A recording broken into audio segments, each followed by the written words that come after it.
तर सकाळी अजित पवारांनी बारामतीतून न लढण्याचे संकेत दिल्यानंतर आता शरद पवारांच्या मुंबईतील निवासस्थानी म्हणजेच सिल्वर ओकवर घडामोडींना वेग आलेला आहे।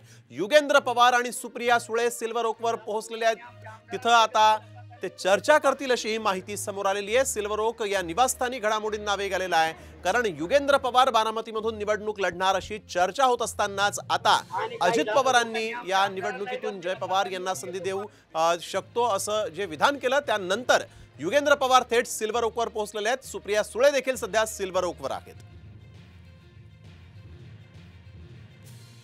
तर सकाळी अजित पवारांनी बारामतीतून न लढण्याचे संकेत दिल्यानंतर आता शरद पवारांच्या मुंबईतील निवासस्थानी म्हणजेच सिल्वर ओकवर घडामोडींना वेग आलेला आहे।